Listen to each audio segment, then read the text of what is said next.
Les invito a abrir sus Biblias en Timoteo, segunda carta de Timoteo,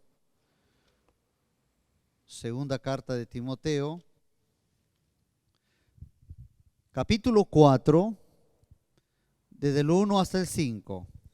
Abran sus Biblias, segunda de Timoteo, capítulo 4, desde el 1 hasta el 5. A ver, vamos a leer esta porción todos juntos. Predica la palabra, dice el título de esta porción bíblica, en el nombre del Señor. ¿Todos lo tienen? Te encarezco delante de Dios y del Señor Jesucristo, que juzgará a los vivos y a los muertos en su manifestación y en su reino, que prediques la palabra, que instes a tiempo y fuera de tiempo, redarguye, reprende, exhorta con toda paciencia y doctrina, porque vendrá tiempo cuando no sufrirán la sana doctrina, sino que teniendo comezón de oír, se amontonarán maestros conforme a sus propias concupiscencias. Todos juntos, y apartarán de la verdad el oído y se volverán a las fábulas. Pero tú sé sobrio en todo, soporta las aflicciones, haz obra de evangelista, cumple tu ministerio. Amén. Este es un hermoso texto, hermanos, que dejó el apóstol Pablo a su hijo Timoteo. En realidad no era su hijo biológico, su hijo espiritual, ¿verdad? Y hermanos, acá dice, haz obra de evangelista.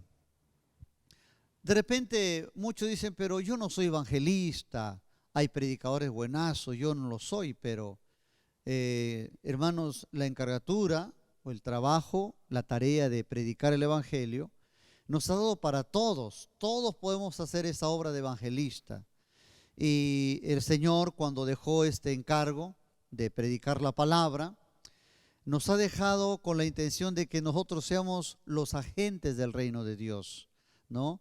Tenemos que ir a las personas, hablarles, porque un creyente, una iglesia que no predica, entonces puede hacer muchas cosas, pero si no está cumpliendo su propósito de evangelizar, entonces esa persona ha perdido el norte y prácticamente está en desobediencia. Entonces, hay muchos factores que a veces impiden que nosotros prediquemos, a veces como que no nos sentimos preparados, de repente sentimos que no tenemos la debida preparación bíblica, ¿no? Entonces, no tiene por qué haber esos temores.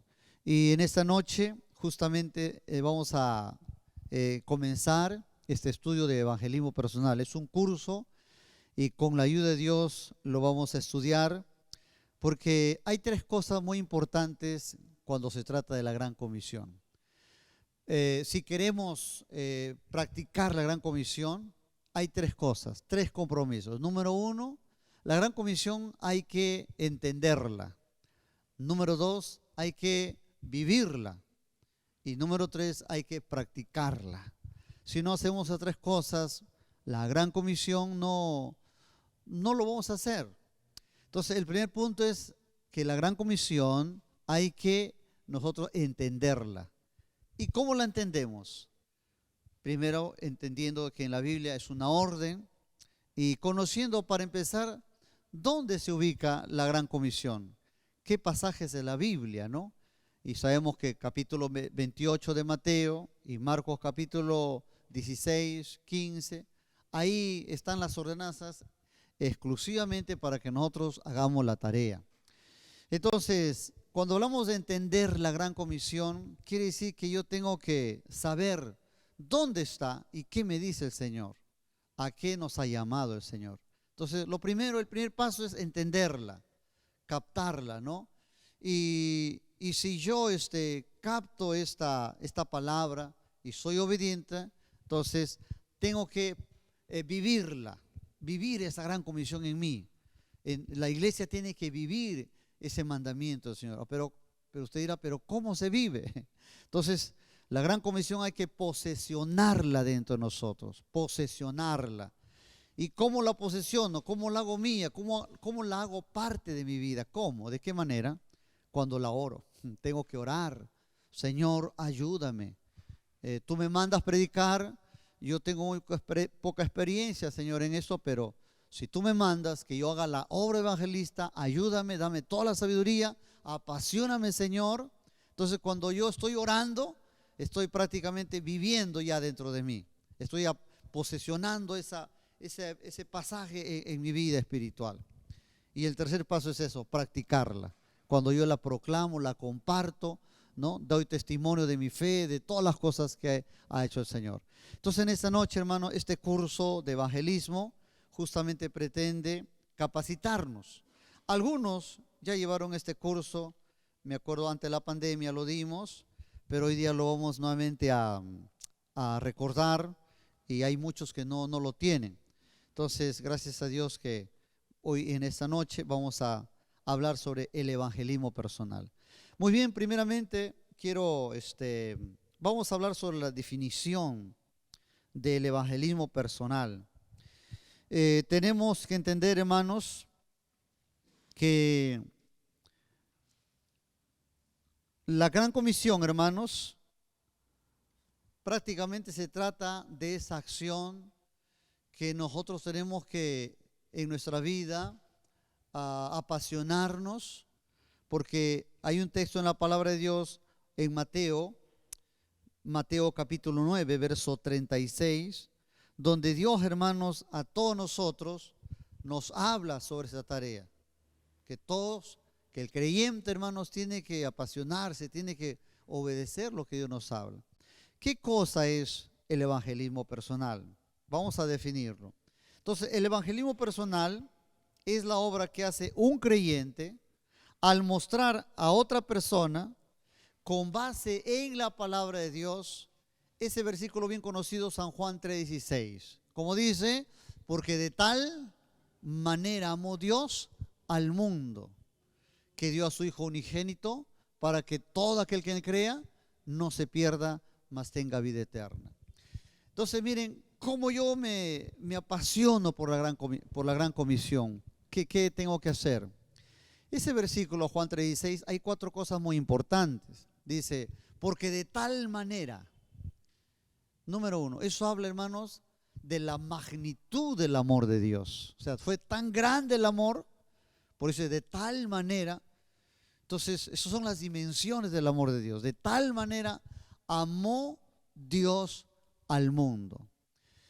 Entonces, como lo amó tanto al mundo, el Señor tuvo que manifestarse, darse a conocer. Dice que lo dio a su Hijo al mundo. Miren, entonces, ¿qué hubiera pasado si Dios hubiera dicho en su palabra, nos ama, pero que jamás hubiera venido a la tierra?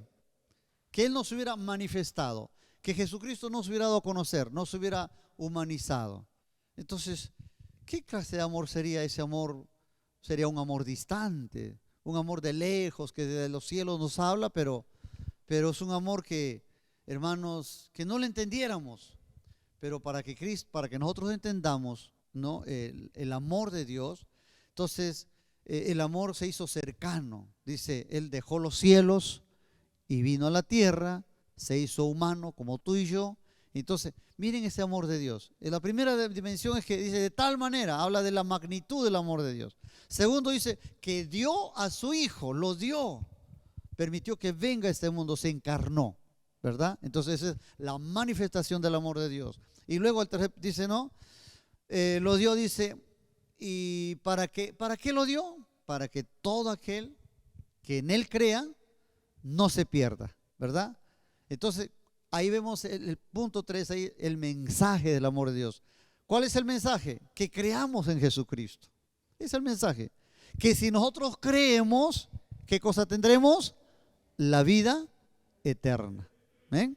Entonces, ahí vemos el mensaje. Cristo vino con un mensaje, diciéndole a todo el mundo, arrepentíos y creer en el Evangelio. Entonces, el mensaje nuestro, el mensaje de la iglesia, es el mismo. Jesucristo se ha ido, pero nosotros tenemos que hacer la réplica, decirle a la gente que crea. Y ese es nuestro desafío, ese es nuestro reto, queridos hermanos, de motivar, impulsar para que la gente que no cree, crea en el Señor. Y lo tercero, ¿para qué queremos nosotros que la gente crea en Jesucristo? Y el último parte dice, no, para que todo aquel que cree en Él tenga la vida eterna. Entonces, es el motivo. ¿Cuál es el propósito de Dios? ¿Qué quiso Dios convenir y con dar ese mensaje? Que todos tengan la vida eterna. Eso se llama el motivo del amor de Dios. Así que 4 cosas muy resaltantes ahí en Juan 3:16. Tenemos la manifestación del amor de Dios. Dice de tal manera. Luego la manifestación del amor de Dios, cuando dice que dio a su Hijo unigénito. Y luego dice el mensaje. ¿Para qué? Para que creamos en Jesucristo. Y número 4, para que tengamos vida eterna. Ahora, si la gente no cree, entonces dice, se va a perder, se va a condenar. Y esa es nuestra misión, hermanos, ¿no? Advertirles a las personas. Entonces, Juan 3:16 nos dice 4 cosas muy importantes. Nos habla de la manifestación del amor de Dios. Nos habla, hermanos, de la magnitud del amor de Dios, del mensaje del amor de Dios y por último, del motivo del amor de Dios. Juan 3:16. En base a ese texto se desprenden, como ustedes verán allí, 5 cosas que es lo que hace la obra del evangelismo personal. Número 1, evangelismo personal es la obra que hace un creyente al mostrar a otra persona 5 cosas. Número 1, ¿qué le vamos a mostrar? Su necesidad como pecador perdido y culpable. Entonces, evangelizar a una persona se trata de hacerle entender o de informarle que esa persona, si no tiene a Cristo, está en una condición de perdido y es culpable ante Dios. Lamentablemente las personas que no tienen a Cristo, las personas que no están siguiendo el camino de Dios, muchos piensan de que no son perdidos, que son buenas personas, ¿no? Y nuestra tarea, hermanos, es justamente decirles eso, ¿no? Claro que de forma respetuosa, no lo vamos a señalar o acusar, tú eres un pecador, no. Se trata de informarle, porque muchos desconocen, hermanos. Entonces, nuestra tarea es, número 1, informarle que esa persona, mientras no tenga a Cristo, está en una condición de perdición, de perdido. Y que si muere sin Cristo se puede ir a un lugar de sufrimiento. Entonces, esa es la tarea del evangelismo, mostrarle su situación espiritual ante los ojos de Dios. Número 2, que Cristo, el Hijo de Dios, es el Salvador que necesita. Eso es hacer evangelismo personal. En el evangelismo personal tenemos que mostrarles, Juan 3:16, ¿para qué Cristo vino? Para ser el Salvador, que crean en Él, porque Él tiene la autoridad para llevar al pecador a la vida eterna. Número 3, dice aquí, ¿cómo hacer de Cristo su Salvador personal? O sea, es importante, hermanos, decirles que Él es pecador, que Cristo es Salvador, pero ¿cómo puede hacer esa persona de Cristo Salvador? ¿No? ¿Cómo? Entonces, hablándole del plan de salvación. Ustedes saben que el plan de salvación, hay folletos que nos ayudan de forma práctica, ¿no? En 4 cosas, predicarle acerca del propósito del plan de Dios. Bueno, eso lo veremos más adelante. Número 4, lo que involucra reconocer a Cristo como Señor y Dueño. Cuando se le predica a una persona de Cristo, por lo general las personas creen que creer en Cristo es simplemente un reconocimiento de que todo lo que existe es de Dios. Y sí creen, sí admiten, sí lo reconocen, ¿no? Pero el creer en Cristo es más que un simple reconocimiento. Y eso hay que informarle, hay que decirle a las personas. Creer en Cristo, hermanos, involucra más cosas, tiene más implicaciones. Por ejemplo, cuando a una persona le decimos que cree en Cristo, para que ese creer sea sincero y real, implica que la persona tenga que reconocer que es pecador. Número 2, que confiese sus pecados y se arrepienta, y que haya en él un cambio de vida, o sea, que nazca de nuevo. Y eso no lo va a hacer él. El único que puede a las personas hacerlo nacer de nuevo es el Espíritu Santo, ¿verdad? Entonces eso hay que decir a las personas. Entonces las personas en el mundo por lo general no entienden que, hermanos, creer en Cristo hay que dejar tantas cosas y como que lo ven, parece, pero la religión me prohíbe esto, me prohíbe bailar, tomar, lo ven como unas prohibiciones, pero no es que son prohibiciones, sino que justamente la vida que agrada a Cristo demanda ciertas cosas que no se debe hacer, ¿no? Muy bien, y por último, evangelismo personal es la obra que hace un creyente cuando que la palabra de Dios, enseñarles que la palabra de Dios puede satisfacer todas sus preguntas, dificultades y objeciones que puede tener. En la Biblia, hermanos, está el manual del estilo de vida que debemos llevar. Y cuando la gente se le habla del evangelio, a veces tiene muchas preguntas, ¿no? Sobre, por ejemplo, ¿no? Ellos preguntan, ¿y qué va a ser de la muerte? ¿Cómo es el infierno? Y en la Biblia está todo. En la Biblia hay todas las profesiones, todas las ciencias. En la Biblia hay matemáticas. En la Biblia hay filosofía, hay ciencia, hay astronomía. Hace poco que veníamos de la sierra con el pastor Gerardo y estábamos dialogando sobre este tema cuando dice que Josué le dijo que él quería terminar la batalla, ¿no? Y dijo, sol, detente tú, ahí en el valle de Ajalón, y tu luna, detente, sol. Y fíjense, y Dios que es poderoso pudo tener el sol, aunque la ciencia dice que no. ¿Cómo es posible que se detenga el sol? Si el sol se detuviera, hay una catástrofe, una hecatombe mundial. Pero hermanos, Dios que tiene poder, Él puede hacer todas las cosas. Amén. Así que para Dios no es imposible que el sol o la tierra se detenga. O si quiere Dios detenerlas todas juntas en paralelo, también. Dios es poderoso. Bueno, entonces, hermanos, eso es evangelizar. Es decir, a las personas de forma muy respetuosa, hacerle ver con sabiduría, con la palabra, que esa persona sin Cristo está en una condición de pecadora. Número 2, que Cristo es su Salvador. Número 3, hay que provisionarle la forma cómo esa persona puede ser salvo. Y que en la Biblia encuentra las respuestas a sus interrogantes. Muy bien, en nuestro módulo luego sigue la importancia, el segundo concepto en evangelismo sigue la importancia del evangelismo personal. ¿Por qué es importante? Muchos creyentes no evangelizan porque no lo toman con seriedad, hermanos. Es importante, es relevante. Un cristiano que no hace de la gran comisión su estilo de vida es porque no le toma la debida importancia. Entonces, como segundo punto, vamos a ver aquí en evangelismo personal y vamos a leer textos, ¿sí?, que nos hablen sobre la importancia del evangelismo personal. Entonces, como punto 1, el evangelismo personal tiene respaldo en las Escrituras por precepto y por ejemplo. A ver, por mandamiento, vamos a leer el Salmo 106, 21. Vamos a leer, los que pudieran abrir sus Biblias, ahí nuestra hermana Miriam, el primer texto, vamos a leerlo.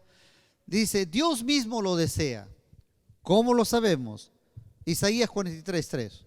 Vamos a leer, a ver, todos atentos.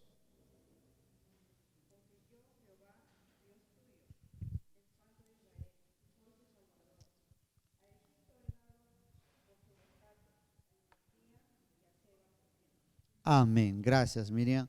Miren, dice, yo soy tu Salvador. Entonces, ¿qué tenemos en ese pasaje? El evangelismo es personal, es importante porque Dios mismo, Él mismo, Él es el Salvador y nos da a conocer a nosotros que Él tiene ese propósito de salvar. Otro punto es el deseo de su corazón. Vamos a ver qué dice Ezequiel 33, 11. A ver si alguien lee, por favor.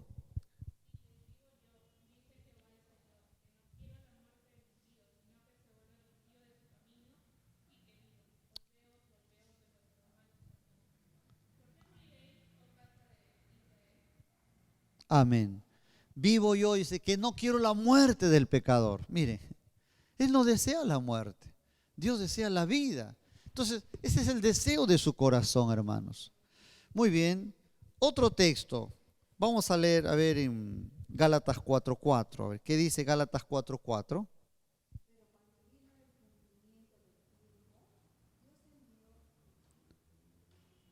¿Sí? Está bien.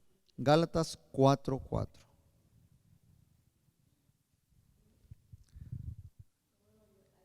Ujú.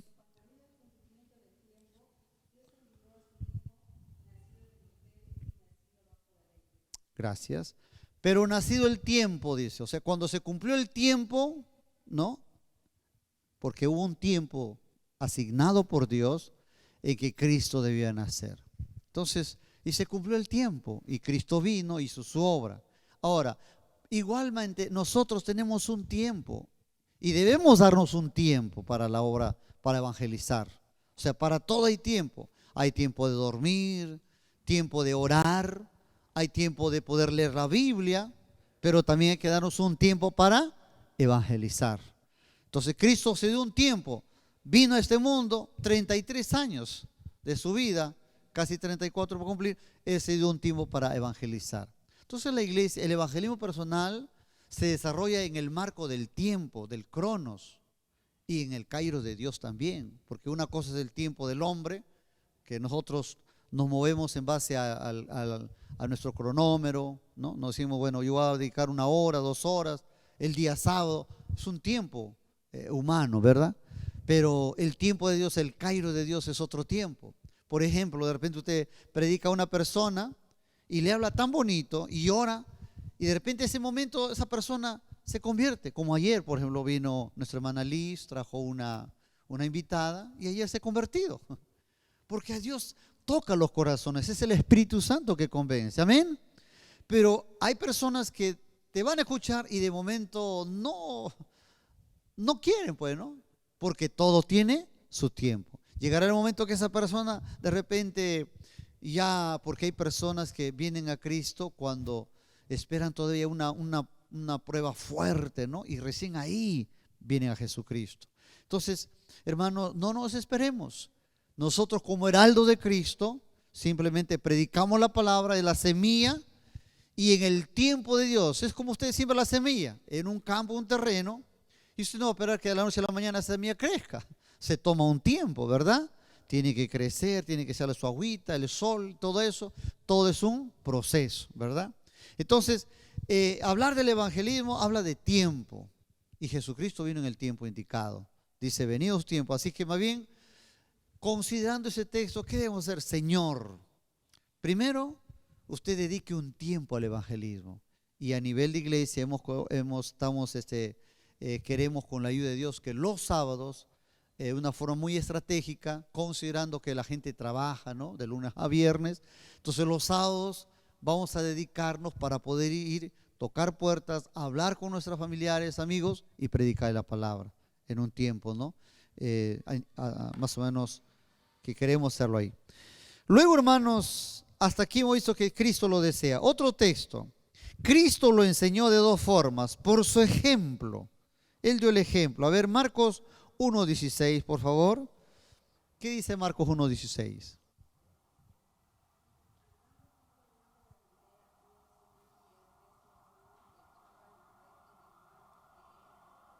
Amén. Gracias.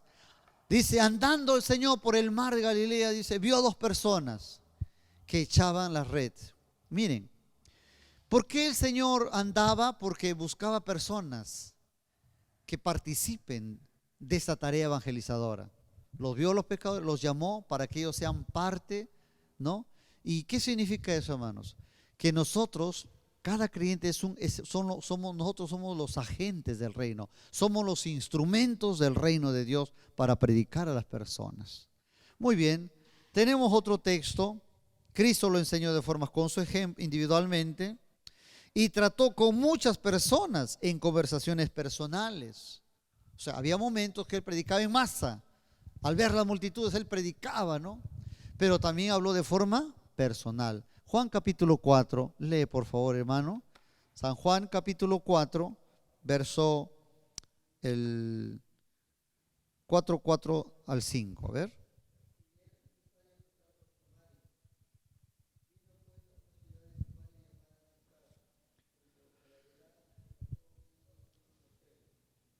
Amén.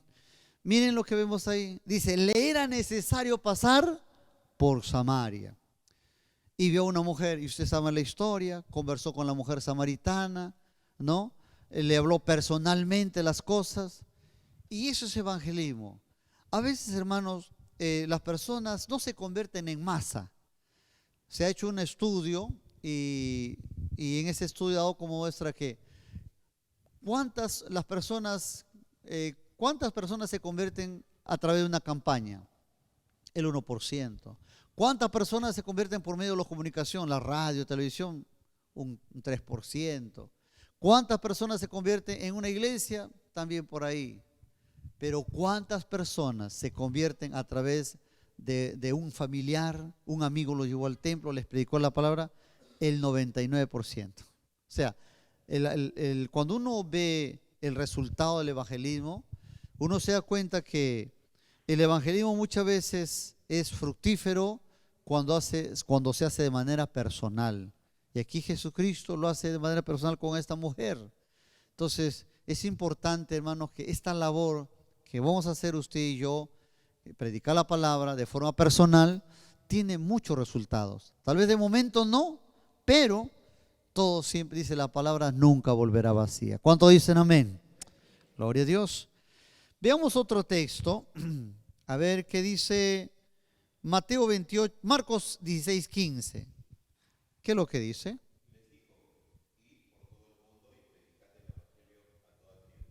Amén, gracias. Id por todo el mundo. ¿Qué significa eso? En la tarea del evangelismo, hermanos, ir por todo el mundo, esta palabra mundo significa cosmos, significa universo, ¿no? Todo, y en el pensamiento de Dios, hermanos, Dios desea que todas las personas del mundo se salven. Ese es el deseo de Dios. Pero como nosotros no podemos llegar a todo el mundo, lo que sí podemos llegar es a nuestro propio universo.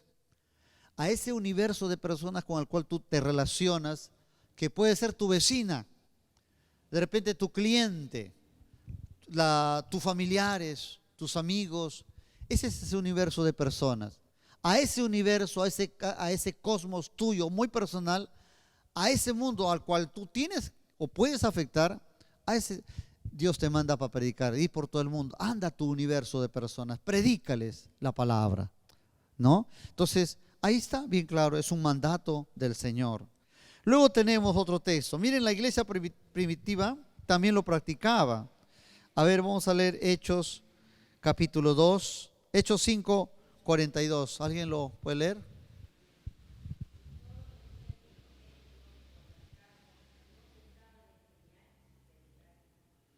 Muy bien.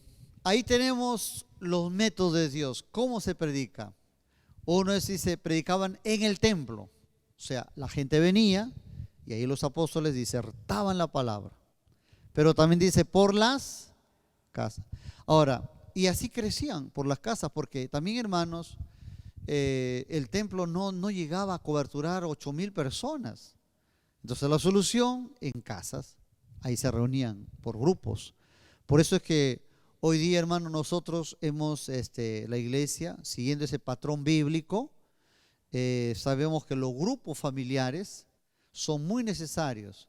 Este sábado, hermanos, vamos a comenzar los grupos y ahí organizándonos en casas donde Dios quiere que, hermanos, les prediquemos a nuestros vecinos, a las amistades, o traerlos ahí al grupo o salir a predicarles a sus casas. Luego, hermanos, tenemos otros textos. Miren, la iglesia de hoy no puede existir sin el evangelismo. O sea, es un mandato, tenemos que hacerlo. Veamos otro texto que nos habla sobre evangelismo. Proverbios 24, 11 y 12. ¿Qué nos dice Proverbios 24, 11 y 12? A ver, ¿alguien lo lee?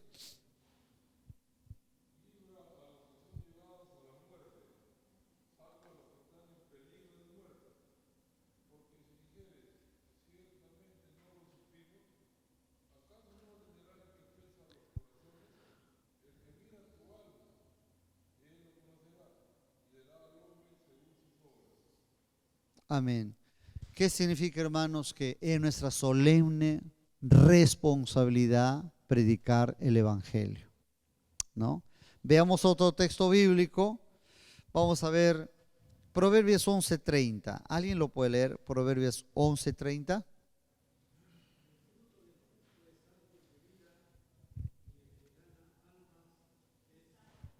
Amén. ¿Qué dice? El que gana almas es sabio.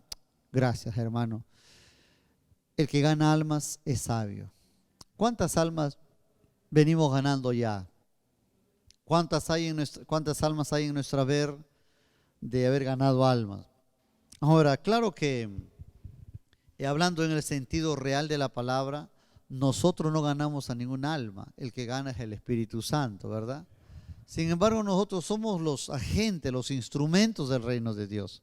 Porque si nosotros no predicamos, ¿cómo oirán? ¿Cómo creerán sin haber oído el evangelio? Entonces, ahora, el que gana almas es sabio. Quiere decir que el que gana almas le aplica la sabiduría. Este es un tema, hermanos, el evangelismo requiere sabiduría. Porque hay momentos que de repente las personas no nos escuchan, no quieren escucharnos, y ahí requiere también la sabiduría de Dios. Amén. Muy bien, entonces el evangelismo personal es un término militar. Ganar una batalla habla de una posición geográfica. Ganar una ciudad requiere paciencia, valor, perseverancia, ¿no? Nuestra lectura hemos visto cómo David capturaba ciudades, ¿no? ¿Por qué capturaba? Porque requería valor, tenía que enfrentarse. Y cuando se trata de ganar almas, hermanos, se trata pues de que traerlas a nuestro grupo. ¿Y ustedes creen que Satanás, el chapingo, va a querer soltar esas almas? No, hermanos. Él lo va a querer ahí capturar. No, no quiere. Entonces, ahí está el evangelismo personal. Cuando habla de ganar, no, demanda, hermanos, hacer guerra espiritual también. O sea, ayunar, orar, interceder, clamar. Miren lo que dice Pablo en Gálatas 4:19. Dice: hijitos míos, por quienes vuelvo a sufrir dolores de parto hasta que Cristo se forme en vosotros. Miren. Entonces, ¿qué pasó con Pablo? Les había hablado muy bonito a la iglesia de Gálatas, se habían entregado a Jesucristo. Pablo se va a hacer unos viajes misioneros por ahí, y después de unos días Pablo regresa y ya los Gálatas ya no estaban en la palabra, ya no estaban siguiendo a Cristo. ¿Qué pasó? Los Gálatas habían vuelto al judaísmo. Y Pablo le dice: Gálatas insensatos, habiendo comenzado con el espíritu, ahora están terminando en la carne. Entonces, primero las dos cosas, los exhorta: insensatos, porque ellos prefirieron volver al legalismo, a la tradición, a las leyes de Moisés, y abandonaron el evangelio. Por eso lo llamó insensato. Pero al final, en el capítulo 4:19, ya ahí, después que los ha exhortado, les abre su corazón como un padre tierno. Dice: hijitos míos, por quienes vuelvo a sufrir dolores de parto hasta que Cristo sea alumbrado en vuestros corazones. Miren, entonces eso significa, hermanos, que Pablo va a hacer una obra de reivindicación, de interceder, de clamar. No, Señor, estas personas te han conocido, no es posible que se han alejado. Y comienza Pablo a interceder. Y ese es nuestro trabajo también, interceder y clamar. Hermanos, tenemos que apasionarnos por predicar la palabra. Si queremos realmente ganar fruto, llevar las almas a los pies del Señor, hermanos, solamente, como dice, con las rodillas, orando, clamando, que Dios los toque, que Dios toque sus vidas, sus corazones, que les hable hasta en sueños, ¿no? Y ya pues, si las personas son tan duras, hay dos formas. Dios tiene dos formas de tratar: o viene por las buenas o por las malas. Pero ahí está nuestra intercesión de clamar por la salvación. Muy bien, entonces, hermanos, hasta aquí hemos visto por qué es importante el evangelio. Hay otros textos que vamos a verlos. A ver, el valor que tiene un alma. ¿Qué dice Mateo 10:28?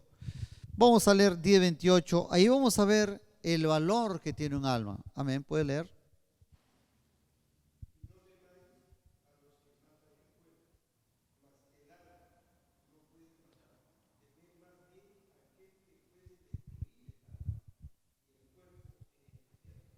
Amén. No tengan temor de los que pueden matar el cuerpo. Lo podrán matar, dice, pero el alma no pueden matar, ¿verdad? Y el alma, hermanos, Dios le da mucha valoración a nuestra alma. Por eso es que murió en la cruz, pues, ¿verdad? Entonces, una de las cosas que debemos temor, dice, más bien teman a aquel que puede destruir el alma y el cuerpo en el infierno. ¿Y quién es aquel que puede destruir? ¿Quién? Dios. Dios es el dueño de la vida. Entonces, hermanos, ¿por qué es importante el evangelismo? Porque esa persona tiene mucho valor ante los ojos de Dios. Cuando tú vas a predicar el evangelio, tienes que ir con pensamiento, tienes que ser tan consciente de algo, que Cristo Jesús murió por esa persona. Cuando tú te mentalizas, vas a una persona a predicarle, teniendo en cuenta que Cristo derramó su sangre por esa persona y dio su vida, entonces eso va a cambiar tu percepción. Entonces tu acercamiento a esa persona va a ser distinto, porque vas a verla a esa persona con los ojos de Dios. Te vas a apasionar porque le vas a decir cómo Dios lo amó a esa persona, lo perdonó, hizo tanto el Señor. Y eso es lo que Dios espera de nosotros, amados hermanos, que valoremos también esa alma. ¿Y por qué? Porque esa alma tiene algo muy dentro. ¿Qué es lo que tiene el alma, el ser humano en su naturaleza? A ver, ¿quién lee Génesis 2:7? Veamos lo que dice Génesis 2:7.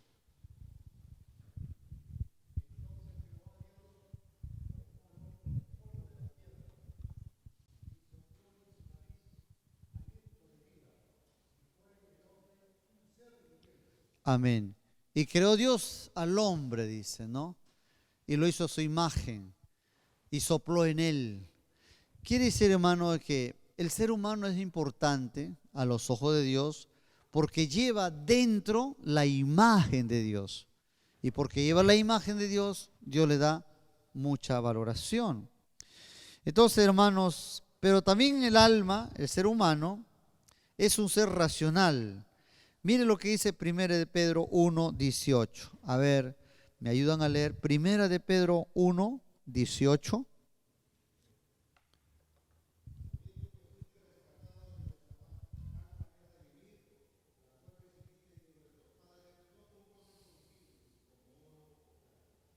Gloria a Dios. Dice que fuimos, 1 Pedro 1:18, dice, sabiendo que fuiste rescatados de vuestra vana manera de vivir, no con cosas corruptibles como oro o plata, sino con la sangre preciosa de nuestro Señor Jesucristo. Miren, hermanos, ¿no?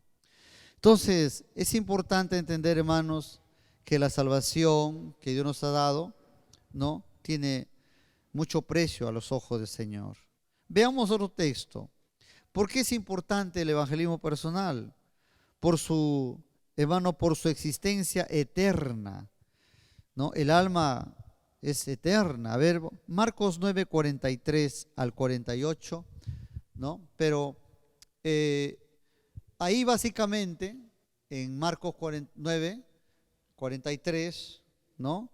Dice Marcos 9:43, habla, hermanos, de la eternidad. O sea, si es bien cierto que nosotros aquí nacemos con un inicio de nuestra vida, pero el alma, hermanos, ni bien se acabe la vida acá, el alma sigue proyectando su vida a la eternidad. Solo que hay dos lugares. Uno es un lugar con Dios y el otro es en ese lugar de sufrimiento que es el infierno, ¿no? Entonces el alma es eterna. Entonces, ¿cómo no vamos a evangelizar? ¿Cómo no le vamos a prestar importancia al evangelismo? Si por todos estos textos que estamos viendo, el alma es muy importante para Dios, ¿no? Y vamos a ver otro texto. Por la batalla que se libra por su posesión entre Dios y Satanás. Lucas 11, 21, 23. Lucas 11, 21, 23. Vamos a leer Lucas 11, 21, 23. A ver qué dice. Lucas capítulo 11, verso 21 y 23. Si lo tienen, dicen amén. Ya, vamos a leer todos juntos. Dice así, Lucas 11, 21 hasta el 23. Cuando el hombre fuere fuerte, armado, guarda su palacio, en paz está lo que posee. Todos, pero cuando viene otro más fuerte que él y le vence, le quita todas sus armas en que confiaba y reparte el botín. El que no es conmigo contra mí es, y el que conmigo no recoge, desparrama. Habla del hombre fuerte, ¿verdad? Cuando el hombre fuerte armado guarda su palacio, en paz está todo lo que posee. Pero ¿qué pasa si una persona se descuida, no? Lo que va a suceder, hermanos, es que puede ser asaltado. Entonces, acá en el evangelismo personal tenemos que hacerlo con esa autoridad. El enemigo, como repito, no va a querer soltar a su presa, no lo va a querer soltar. Entonces ahí está nuestro reto, nuestra batalla.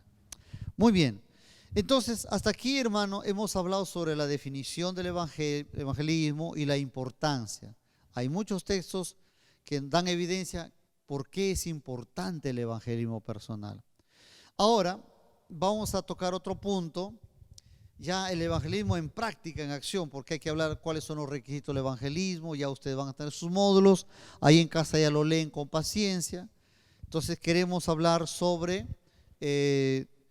los objetivos del evangelismo personal. O sea, cuando evangelizamos, tenemos que entender, hermanos, que hay como 8 grupos de personas, ¿no? Por ejemplo, ¿qué va a pasar si tú le predites horas, ayunas y te preparas, ¿no? Ya, el plan de salvación y le predicas a una persona?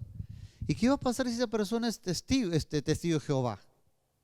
¿O es un ateo? ¿O es un mormón? O cualquier. Entonces, ¿qué versículo vas a emplear para hablarle? ¿Cómo vas a hablar con ellos, no? Entonces, hay grupos de personas que tenemos que saber que cuando vamos a ir a evangelizar, tú tienes que detectar qué clase de persona es. Y hay varios grupos. Entonces, hoy en esta hora también queremos echar un vistazo a los diferentes grupos que hay cuando predicamos la palabra. ¿Ya? Entonces, acá tenemos, a ver, este capítulo es el objetivo y operación del evangelismo personal. En las primeras lecciones nos hemos ocupado de las cualidades del obrero. A continuación agruparemos a las personas por clases para saber quiénes son y cómo tratarlos. Muy bien.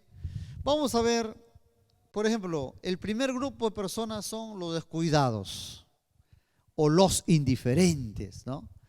Hay personas que tú le hablas, pero igualito le da. Tú le hablas, está mirando para el cielo, o se hacen los dormidos, o de repente no quieren saber, pues, ¿no? Entonces te escuchan por respeto, de repente son las personas que están clasificados con el nombre de personas descuidadas o indiferentes. ¿Quiénes son esas personas? Entonces tú tienes que saber con quién estás tratando. Si le vas a evangelizar, tú notas que le predicas y le hablas, y como dice este nombre, son descuidados o indiferentes al evangelio, entonces tienes que aplicar ciertas estrategias, cómo llegar a esas personas. Entonces, eso es importante en la tarea, hermanos. Es como por decir, imaginemos que, por ejemplo, esto está feo, esta columna, y se quiere pintar. El pintor sabe qué es lo primero que va a hacer. De frente no lo va a pintar. Él sabe que hay que rescatearlo, hay que hacer una serie de cosas, ¿no? Y luego lo va a pintar para que quede bonito. En la tarea de evangelizar, hermanos, también requiere saber con quién estás tratando. ¿Quién es la persona que está al frente tuyo? ¿Quién es tu público? ¿Quién es esa persona? ¿En qué escenario estás hablando? Para que sepas cómo llevar. Entonces, hay un grupo de personas que son los indiferentes o los descuidados. Entonces, ¿cómo llegar con esas personas? ¿Quiénes son estas personas? Por lo general, son los más comunes y quizás los más difíciles. Porque el hombre de la actualidad es indiferente a las realidades eternas. El hombre actual está sumergido en los negocios, todos negocios, en el trabajo, en lo secular, en sus proyectos, ¿no? Es como el hombre rico, hermanos. Ese hombre rico es un ejemplo del hombre de hoy, es un equivalente. Jesús dijo del hombre rico: ¿de qué le vale al hombre acumular tantas riquezas y después, qué cosa? Perdiere su alma. ¿De qué le vale? Y el Señor mismo contó, ¿no?, en la palabra de Dios ese ejemplo, ¿no? Vamos a verlo para que leamos ahí, a ver ese personaje. Esta persona, en Lucas 12:19. A ver, alguien que lo lea, Lucas 12:19. El que lo encuentra rápido, lo lee rapidito.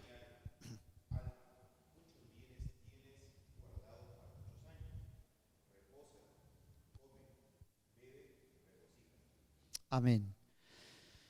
Jesús vio a esta persona y dijo, esta persona dijo: tengo todo graneros suficientes, he acumulado riquezas y bueno, pues todo lo que tengo me facilita que yo, ¿para qué preocuparme del futuro?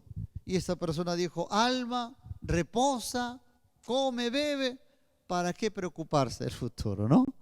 Entonces Jesús le dice: ¿no sabes que esta noche vienen a pedir tu alma? Hermanos, miren la advertencia de Dios. Y así está el mundo de hoy. El mundo de hoy, la gente, por la misma crisis económica que estamos pasando, la gente está más ahí sometida al tema de los negocios, trabajo, sus proyectos, a lo que quiere lograr, ¿verdad? Pero hermanos, ese es un tipo de personas en el mundo. Entonces, cuando tú te topas con esas personas, ¿cuál va a ser tu mensaje? ¿Qué le vas a decir? ¿Lo vas a acusar? ¿Le vas a decir, mira, este hombre?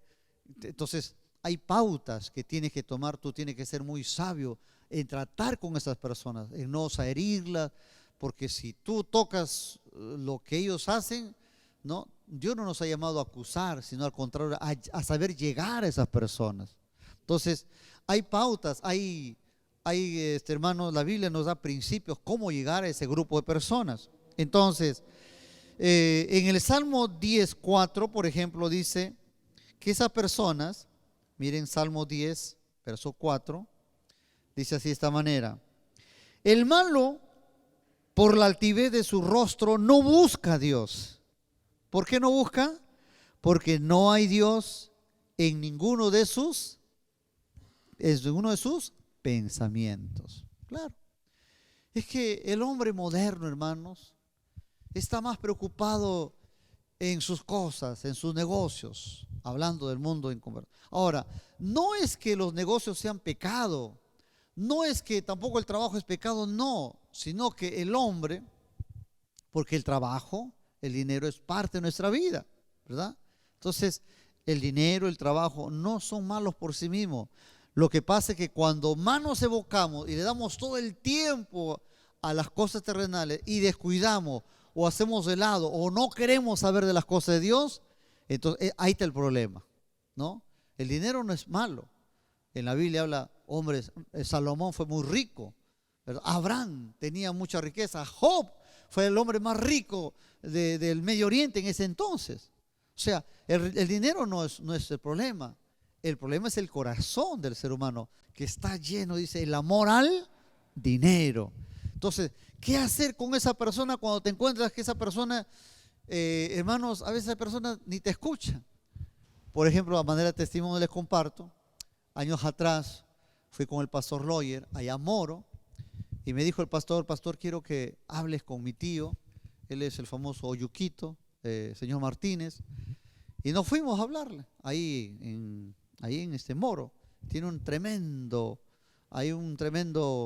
una mansión ahí, todo ese cerro lo ha comprado. Y cuando llegó el momento de predicar la palabra, le hablé Lucas capítulo 16, cuando Jesús contó del hombre, el rico y el pobre. Le conté esa historia. Y lo que yo notaba que mientras yo hablaba con él, el hombre Estaba ahí, pero no estaba ahí. Entonces él estaba hablando con otra persona, porque acá la palabra dice, el hombre necio, dice, no tiene a Dios en su mente, en su corazón. Su mente está en el dinero, cómo producir. Entonces yo le hablaba la palabra y bueno, llegó un momento que yo le dije, mire Señor, la palabra habla de 2 lugares. Y lo confronté. ¿Qué va a pasar si usted con esa enfermedad que tiene se va a morir? ¿A dónde se va a ir usted? Entonces lo confronté con su futuro, ¿no? Entonces nosotros, hermanos, tenemos que entender que así está nuestro mundo. En tu diálogo, en tu encuentro con las personas, te vas a encontrar con ese tipo de personas que son muros, te ponen barrera. ¿Y qué vas a hacer? No vas a molestarte, pero lo vas a identificar y hay textos apropiados que predicarle a esas personas. Muy bien, entonces, a veces la indiferencia, escuchen bien, esto es importante. ¿Por qué esa persona se muestra así? Porque dice, la indiferencia es solamente una máscara para esconder una profunda ansiedad. Esa risa cínica que esconde un corazón adolorido y un alma angustiada es porque algo sucede en esas personas. Entonces, ¿cuáles son los pasos que debemos hacer para predicarle a ese tipo de personas indiferentes al Evangelio? Número 1, escuchen bien, hay que despertarles a su sentido de necesidad espiritual. Hay que darles un sacudón, hay que hablarles la realidad, ¿no? ¿Y cómo es eso? Mostrándoles la universalidad del pecado. Romanos 3:10 dice, no hay justo ni uno, todos somos pecadores. Los ricos son pecadores, los pobres. Entonces el pecado, hermano, se trata de todas las personas, todos son pecadores. Y esa persona, personas ricas, personas indiferentes, también, hermanos.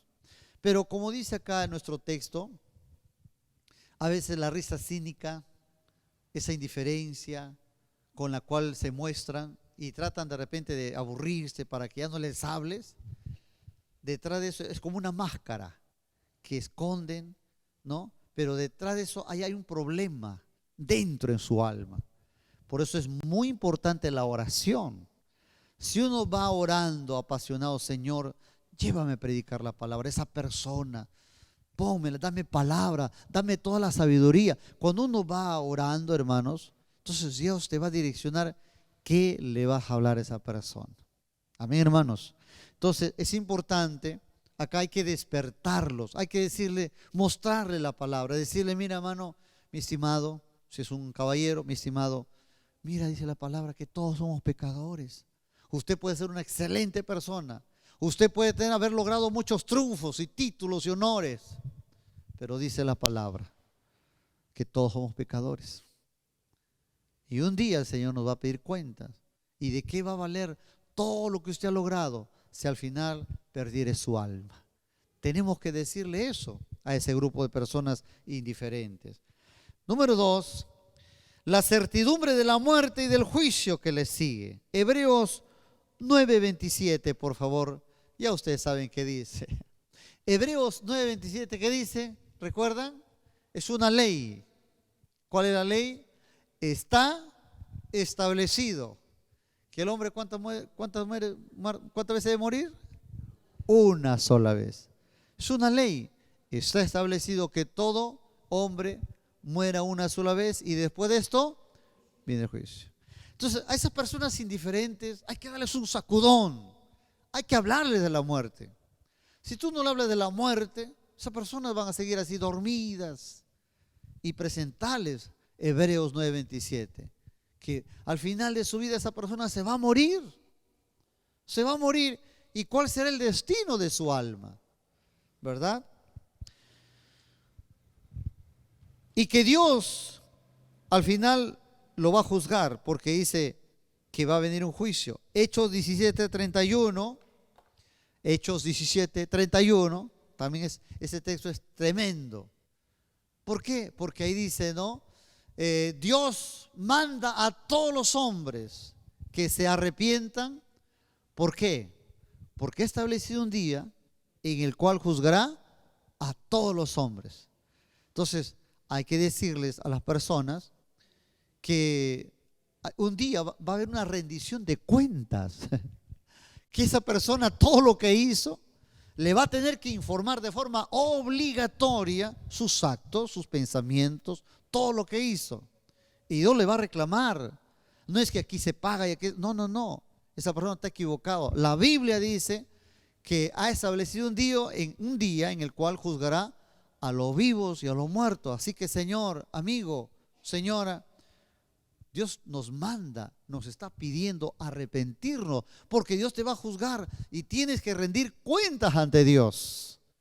Y la persona, cuando tú le informas, hermanos, hay una cosa que va a producir el Evangelio.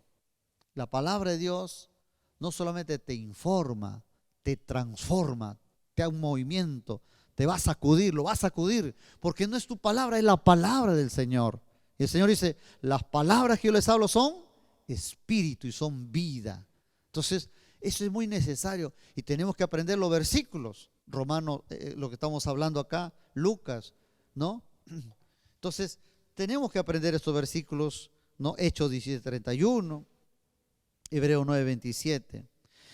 También a esa persona indiferente hay que hablarles lo peligroso que significa rechazar o descuidar la salvación. Que si esa persona se atreve a rechazar el Evangelio, no va a haber escape. Porque Hebreos capítulo 2, verso 3, dice, ¿cómo escaparemos? Es una pregunta, ¿habrá escape? ¿Qué dice Hebreos capítulo 2, verso 3? Abran su Biblia, por favor, ahí. Dice, Hebreos 2:3, ¿cómo escaparemos si descuidamos una salvación tan grande? Cuando tú le muestras ese versículo a las personas, tenemos que hacer una explicación de ese texto, comentar ese texto y decirle, mira amigo, acá hay una pregunta. ¿Cómo escaparemos? ¿Cómo escaparás? ¿Será posible de escapar del juicio de Dios si es que descuida la salvación de Dios? Y pone un ejemplo, el ejemplo de Israel. ¿Qué le pasó a Israel por rechazar a Jesucristo como su Mesías? ¿Qué le pasó? En lugar de aceptarlo, lo rechazaron, lo crucificaron, lo dieron por falso. ¿Y qué pasó? Lo crucificaron. Y Jesucristo dijo, no, hermanos, sobre el templo no quedará piedra sobre piedra. Y efectivamente, en el año 70, Israel fue destruido, no solamente el templo, todo Israel. Entonces, viene juicio. Entonces, aceptar a Jesucristo trae salvación. Rechazarlo es condenación. Y hasta, por decirle, hermanos, es fatal. Trae fatalidad. La misma persona se autocondena por rechazar el mensaje de Cristo. Hay que advertirles. Entonces, miren los pasos que tenemos que hacer con esas personas indiferentes. Número 1, hay que mostrarles sobre el pecado, que todos tenemos pecado. Número 2, la certidumbre de la muerte y que Dios va a juzgar. Número 3, el peligro de rechazar o descuidar la salvación del Señor. Peligroso. Bueno, eso lo vamos a tener, se los vamos a dar a ustedes ya impreso. Hoy lo estoy hablando, ustedes están leyendo los textos, es importante, hermanos. Mostrar a Cristo como Salvador es lo otro que tenemos que hacer con esas personas indiferentes. Mostrarles a Cristo, porque no hay otro medio por el cual las personas pueden ser salvos. Hubo un religioso que se acercó y le dijo a Jesús, ¿qué debo hacer para ser salvo, para tener la vida eterna? ¿Qué debo de hacer? Su pregunta. Él pensaba que la salvación, la vida eterna, se consigue haciendo algo. Y no es por obras, dice Efesios capítulo 2, 8. No es por obras, porque si la salvación fuera por obras, hermanos, ¿cuánto estuviera en el cielo? Y bueno, Señor, gracias por salvarme, pero yo hice mi parte. Y el hombre se jactaría, ¿no? Pero la salvación no es por obras para que nadie se gloríe, es por la gracia del Señor. ¿Cuánto dicen amén? La salvación es por la gracia, por pura misericordia. Muy bien, pero también hay que explicar lo que significa creer. Hechos 16, 30 y 31, por favor. Vamos a leer. ¿Qué dice Hechos 16, 30 y 31? Que alguien lo lea. Bien conocido este texto. Rapidito, a ver. Hechos 16, 30 y 31.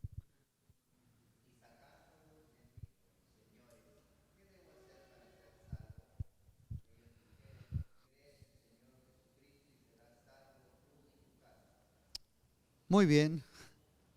¿Qué debo hacer para ser salvo? Cree en el Señor Jesucristo y serás salvo tú y tu casa.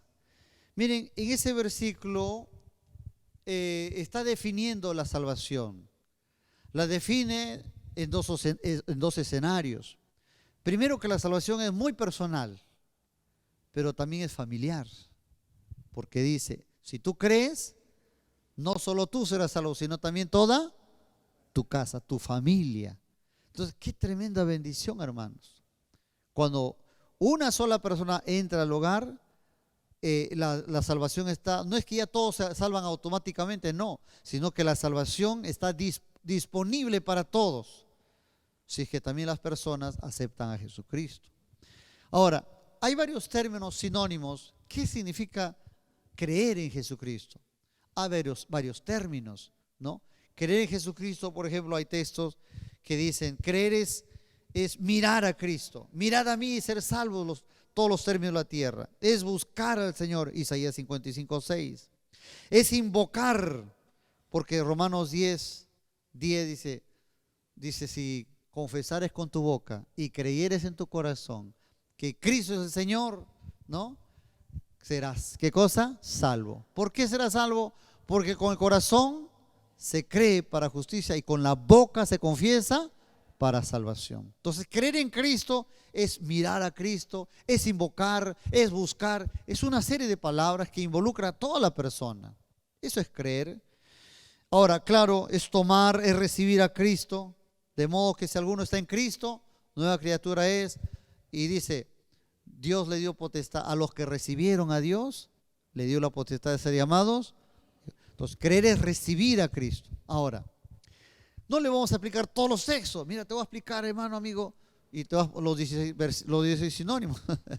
Pero nosotros tenemos que saber ya todos los textos.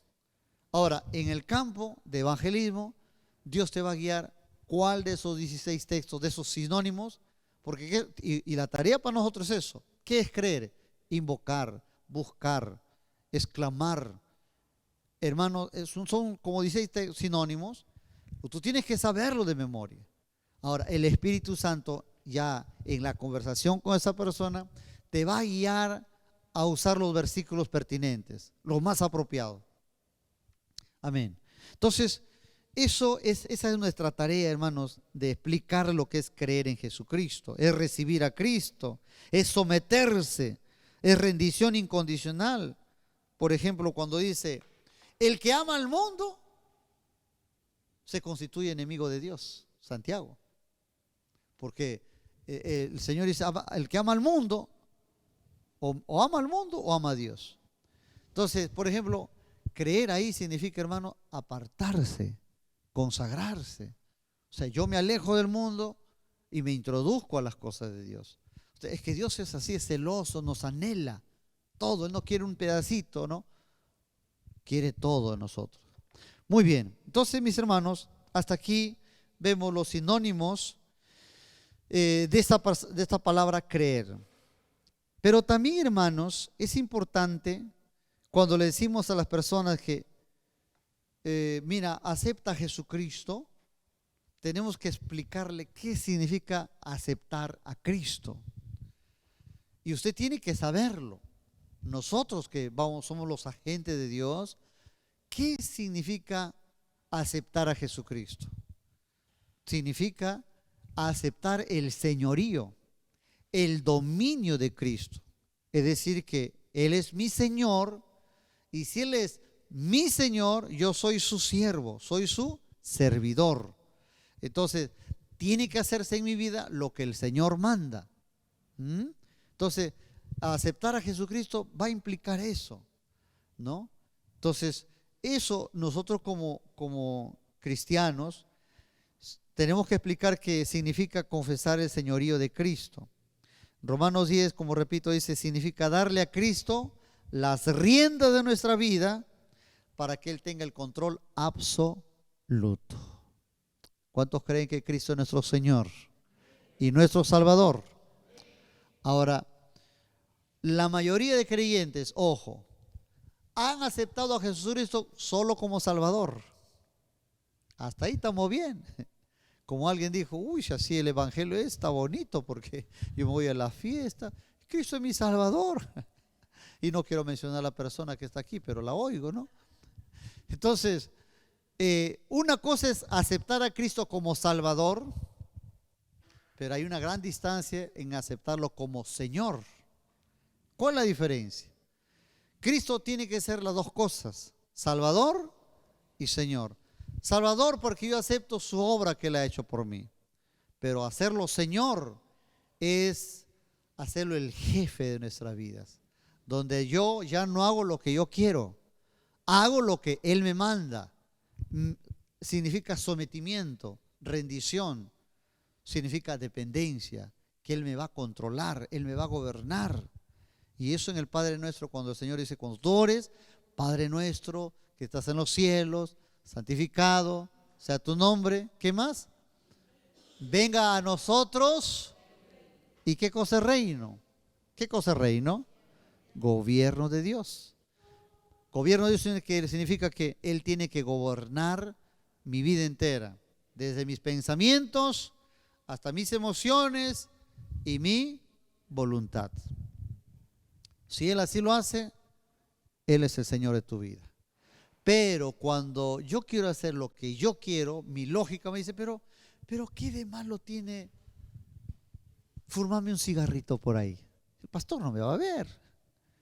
¿Qué de malo tiene jugarme una pichanguita por ahí con mis amigos? No tiene nada de malo. ¿En qué está lo malo?